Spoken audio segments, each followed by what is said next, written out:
EIB Network. We go back to the phone. Zach in Lancaster, Ohio. Hi. Rush, I want to touch on a monumental issue you have ignored in your 30 years of broadcasting. It's the elephant in the room the right ignores, and leftists across the globe are ecstatic about it. In the year 1900, whites, those of European ancestry, made up 30% of the world population. Today, whites make up only 8%. Whites are the world's minority, despite us being convinced we are somehow an overwhelming majority. In 1960, the United States was 90% white. Today, whites are on the of minority status in America. In a matter of 60 years, the country has experienced a radical demographic shift that shows no signs of slowing. More whites are dying in the United States than are being born. This has huge political implications, considering only one demographic votes Republican, whites. 90% of blacks vote Democrat, 70% of Latinos vote Democrat, over 70% of Asians vote Democrat. In essence, if you were brown or black, there is an 80% chance you vote Democrat. If you were wondering why all these red states are turning blue, it's demographics. It's the browning of America. This notion, if you fill a country with as many people unlike each other as possible, will somehow result in a good and functioning nation is insane. We are a country that is more diverse than ever before, and because of it... I'm going to step in. I don't know what your point is, and you're also violating a primary rule. You're reading whatever it is you're saying. You have taken the occasion of getting through here to make a speech, which is not what happens here. So you accuse me of ignoring something for 30 years, and I'm still trying to figure out what that is. At any rate, I'm made a little uncomfortable with whatever it is I think you're saying, so I'm going to exercise the options here as host and move on. Frank in Houston, you're next on the EIB Network. Hello. That clip that I played for you just there is a clip of the conservative radio talk show host, Rush Limbaugh. Now, I've always had a fairly, good opinion on Rush. I can remember being a little boy and my dad listening to him in the truck whenever I'd be riding with him somewhere. So I've known the guy for many, many years, probably 26, 25 years. I've heard this guy. I mean, I don't listen to him often or anything. But this clip, it was sent to me by my friend Wes Tillman. He lives a couple of towns over. And I appreciate you sending that to me, Wes. Now this clip, it's fairly discouraging, I think. But is it all that surprising? Not in the least. Because, I mean, after all, Rush, he's just part of a small part of a much larger media apparatus. And we all know who controls the media. You know, these companies like Fox, all these other companies that pride themselves, I guess you could say, on being conservative or whatever, they have pretty milquetoast talking points.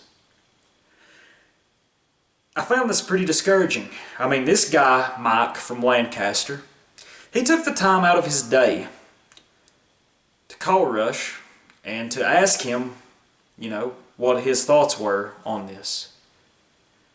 And of course, Rush shut him down. He literally shut him down. And in the email that Wes had sent me with this, with a clip of this video, or recording, Wes told me that he had looked through the show transcript and this whole interchange between Mike and Rush was completely taken out. This 2-3 minute interchange. It was completely omitted from the show's transcript, and I'm sure if you tried to listen to it on a podcast or whatever later, it was edited out, you know. This was completely hidden. Rush didn't want anything to do with it. And I mean, honestly, we know who controls the media. We know who writes Rush's paychecks. Is it surprising? Not in the least. Let me ask you something. Do you consider yourself conservative? I'm sure most of you don't, because honestly, we're a little smarter than that. Because in reality, what in the fuck have conservatives conserved in this country? Have you conserved anything? You've not conserved traditions. Right now we're seeing Harriet Tubman placed on a $20 bill, which, if you knew a little bit about Andrew Jackson, you would know that he detested the idea of a paper currency. And I think the Federal Reserve putting him on the $20 bill was a kind of slight, in a way. But nonetheless, they're taking him off the $20 bill. I'm surprised that they haven't went after Ulysses S. Grant yet on the $50 bill. You should look up what his thoughts were on a certain tribe.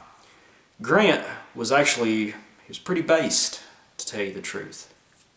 Anyway, conservatives have failed to conserve a single fucking thing that has made our nation great. Or any, I guess I don't know if they call, in other countries, I don't know if they call their more right-wing, I don't know if they call them conservative or what, but it's the same situation in most other countries. The only exceptions that I can honestly think of off the top of my head would probably be Poland and Hungary. But anyway, conservatives are completely spineless.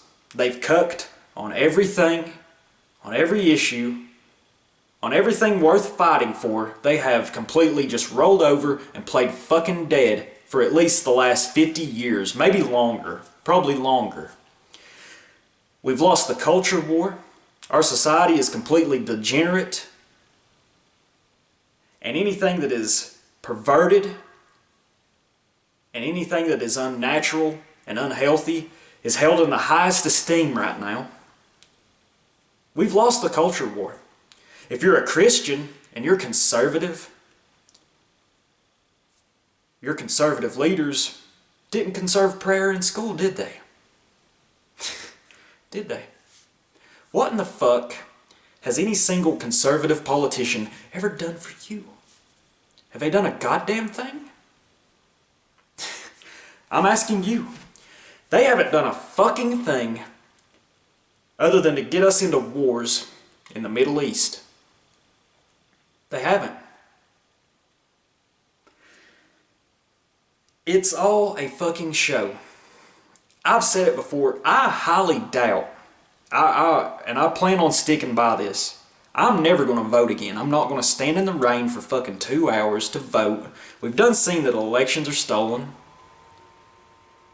And I mean, I don't know if there was a whole lot that Trump could have done anyway. You know? I'm not going to waste my fucking time with it. And I don't think you should either. Because politics, this two-party system we have, is a joke. It don't matter which side wins.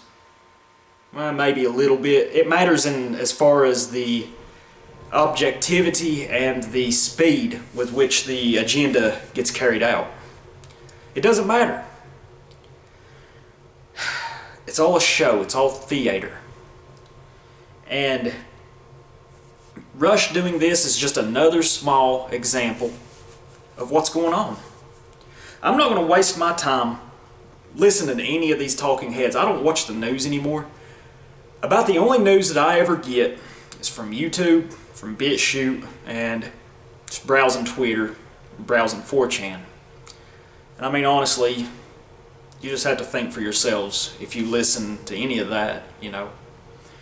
But I don't even like dwelling on it, you know, because it's all meant to demoralize you.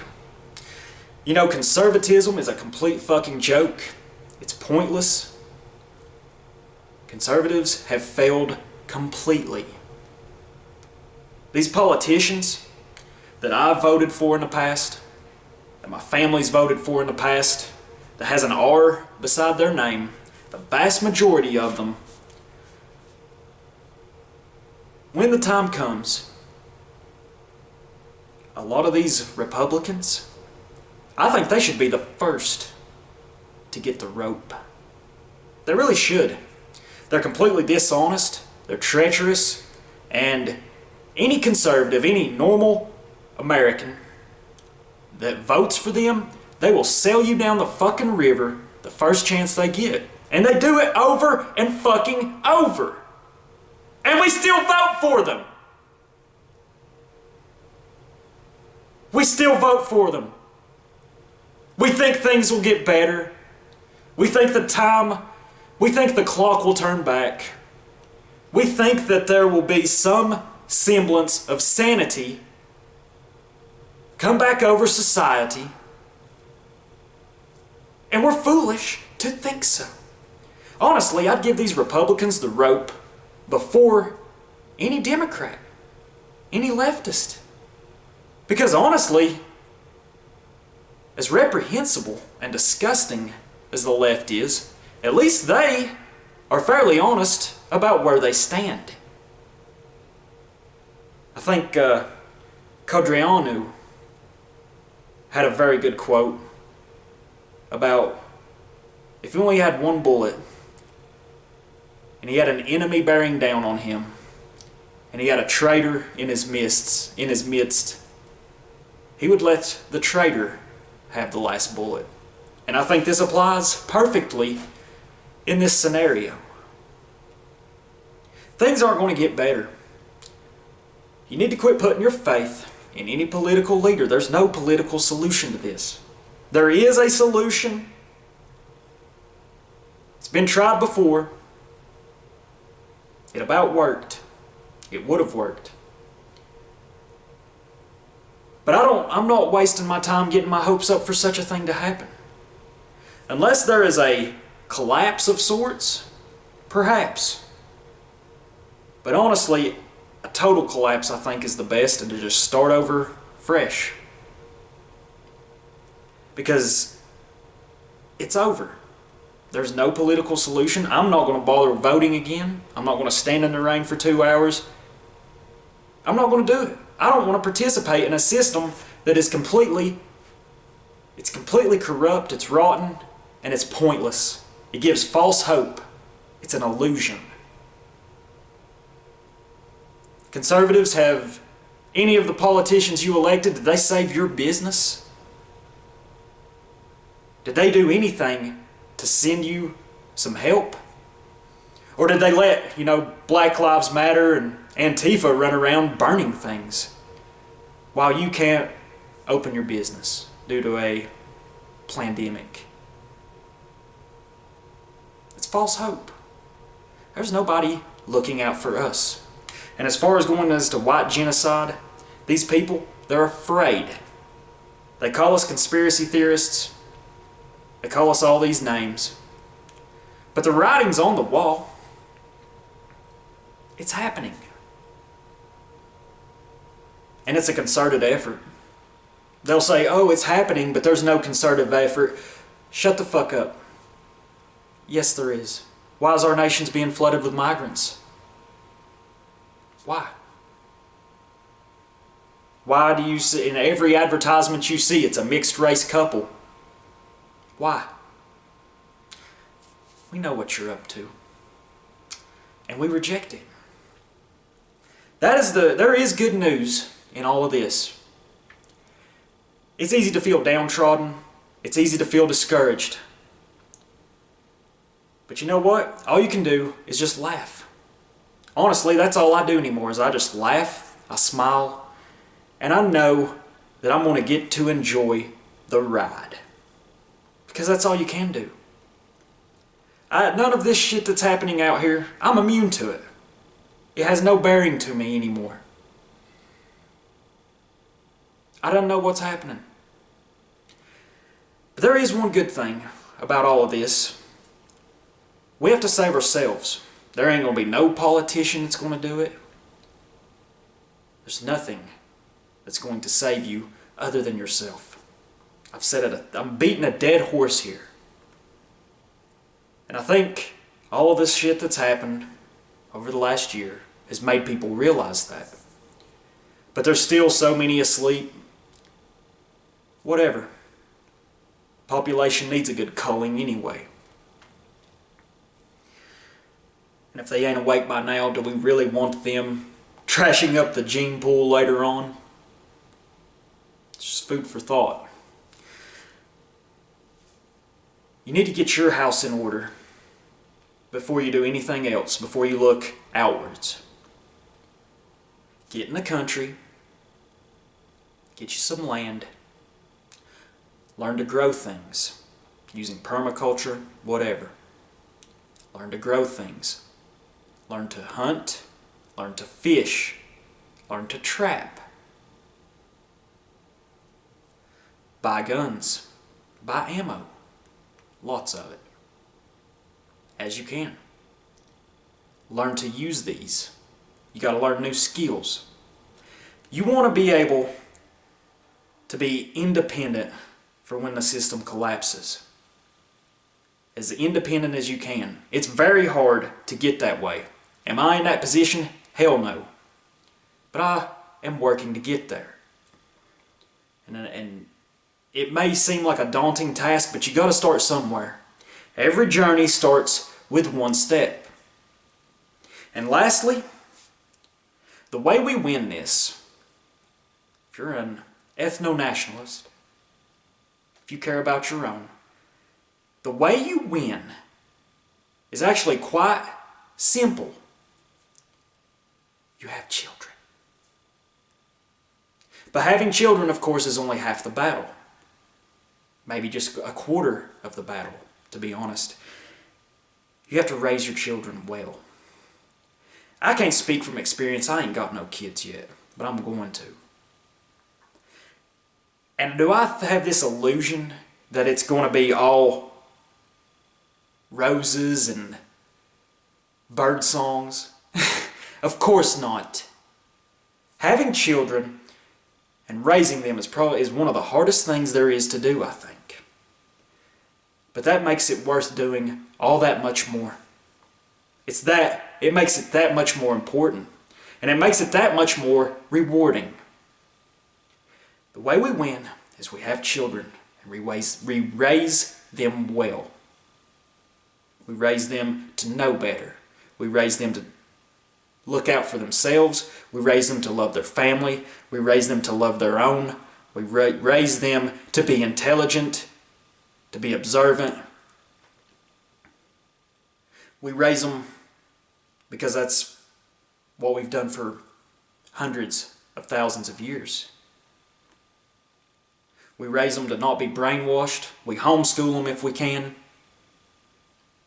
It's what we do. And that's how we'll win. That's how we'll win. It's quite simple. And I know having children's got to be a hard thing. I'd say you suffer through a lot of sleepless nights. Sometimes it can be heartbreaking and disappointing, but that's all the more reason to fucking do it. You know, part of me wishes, if I do have kids, sons, I hope they're like me and my younger brother was in a way. We were good kids, but we was also meaner than hell sometimes too. We got our ass beat ever so often because we were mischievous. We were rebellious in some ways. And I hope my kids are the same way. I wouldn't have it any other way. Sure, I might have to beat their ass sometimes. Sure, they might get into trouble sometimes.